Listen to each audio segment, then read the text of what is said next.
Good afternoon, dear student. Today we discuss next topic cell groups.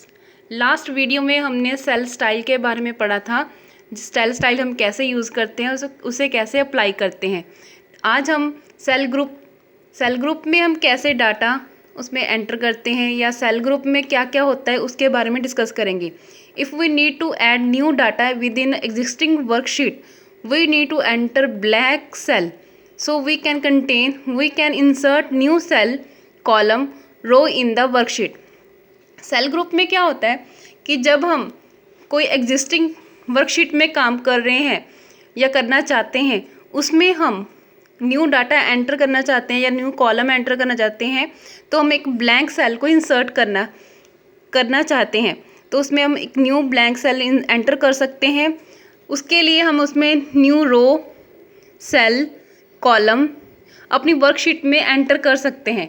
Okay dear students, जैसे कि हमारा already table बना हुआ है, जैसे कि आपको ऊपर शो हो रहा है. अगर हमने इसमें कोई सेल या कोई रो, जैसे 9 के बाद, जैसे कि यहाँ पे देखो हमने 7 के पहले कोई रो इंसर्ट करनी है, या फिर नेम से पहले हमने फादर नेम की कोई कॉलम ऐड करना है, तो हम यहाँ पे ऐड कर सकते हैं. अपने बने हुए टेबल में ही उसको न्यू सेल और कॉलम को ऐड कर सकते हैं. Okay dear students, let's see practically work.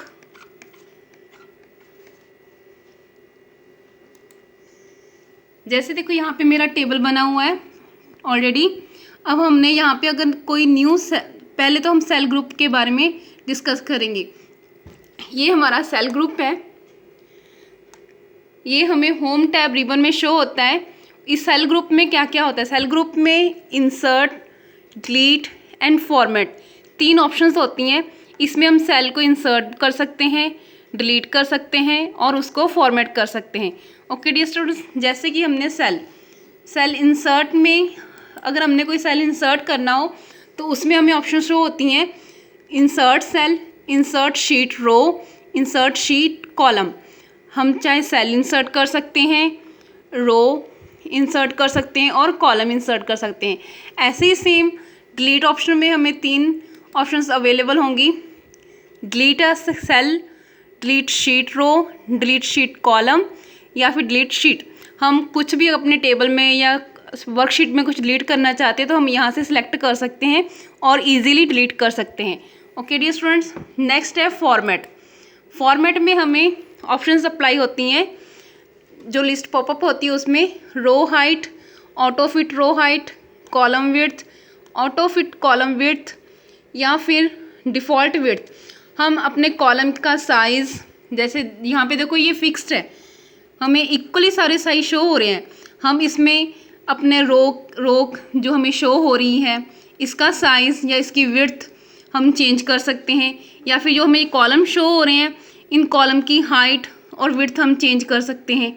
Okay dear students, now first, जैसे कि देखो मैंने आपको रो इंसर्ट करने के लिए बोला था, हम यहाँ से भी कर सकते हैं इजीली. और जहाँ पे हमने रो को इंसर्ट करना हो, जैसे कि मैंने यहाँ पे 7 तक अपने डाटा फिल किया हुआ है, ठीक है. ओके डियर स्टूडेंट, और मुझे चाहिए रो 5 के बाद, तो मैं यहाँ पे राइट क्लिक करूँगी. राइट क्लिक करने के बाद एक लिस्ट पॉपअप होती है, जिसमें मैंने इंसर्ट ऑप्शन पे क्लिक कर देना है. इंसर्ट, यहाँ पे हमें शो हो रहा है कि मैंने क्या करना है. मैंने करना है एंटर अ रो, क्योंकि मुझे रो चाहिए. तो उसमें मैंने name, subject and marks fill करने हैं. तो मैं यहाँ पे एंटर रो पे क्लिक करूँगी और मेरी रो जो है वो न्यू रो यहाँ पे देखो शो हो जाएगी. ओके डियर स्टूडेंट्स, मेरा कर्सर यहाँ पे था, तो मुझे 5 नंबर पे वो अपनी रो इंसर्ट हो जाएगी जहाँ पे मैंने उसको इंसर्ट करना था.